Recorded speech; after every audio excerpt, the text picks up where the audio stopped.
kesempatan Anda itu bisa bertanya kepada saya. Bagaimana cara kita mencapai Indonesia Emas? Cara kita mencapai Indonesia Emas, kita melaksanakan ekonomi Pancasila. Apa itu ekonomi Pancasila? Prinsip-prinsip ekonomi Pancasila. Pertama, tentunya ekonomi kita harus ada landasan religius dan mewujudkan persatuan nasional. Kalau ekonomi neoliberal hanya menguntungkan keuntungan, persetan, yang penting saya untung. Kamu menderita, kamu melarat, urusan kamu. Saya untung. Kita tidak bisa begitu.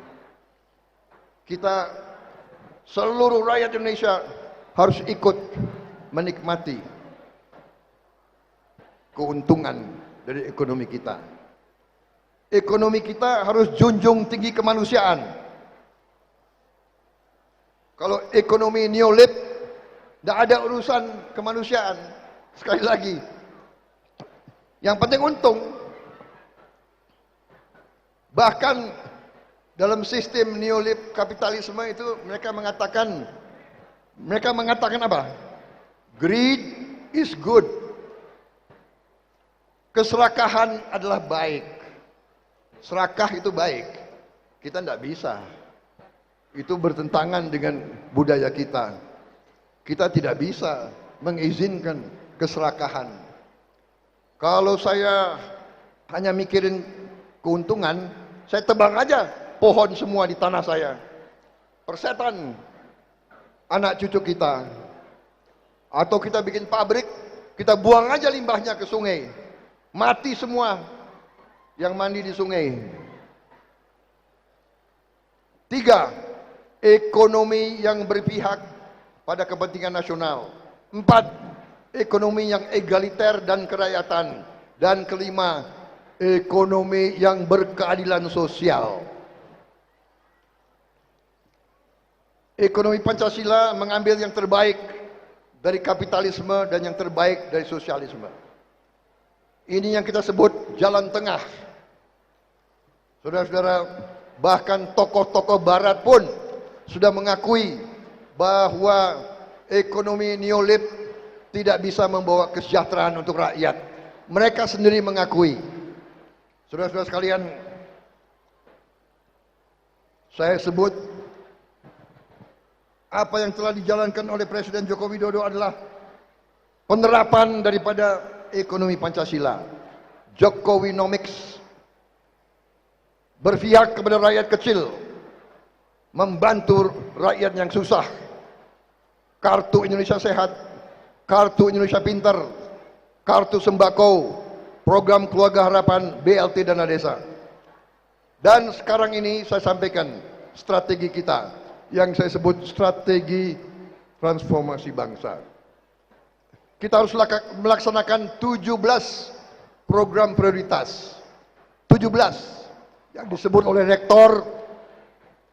Banyak kemiringan dengan tadi yang sudah dilaksanakan program profesional. Profesor penggerak pembangunan. Yang pertama, swasembada pangan. Harus swasembada pangan. Tidak bisa kita tergantung bangsa lain. Kemudian juga swasembada air, swasembada energi, pemberantasan kemiskinan. Kita harus berani memberantas kemiskinan.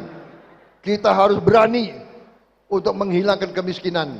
Dan kita bisa menghilangkan kemiskinan. Yang penting adalah kehendak. Kita harus menghilangkan korupsi. Kita harus tingkatkan pelayanan kesehatan dan obat untuk rakyat. Kita harus perkuat pertahanan negara. Bangsa yang lemah, kekayaannya akan selalu dicuri. Kita harus berantas narkoba. Kita harus lanjutkan pemerataan ekonomi, UMKM, dan pembangunan ibu kota negara. Kita harus sempurnakan penerimaan keuangan negara. Kita harus menjamin tersedia pupuk, benih, dan pestisida langsung ke petani, tidak melalui terlalu banyak perantara, langsung dari pabrik langsung ke petani. Kita harus lanjutkan hilirisasi, industrialisasi.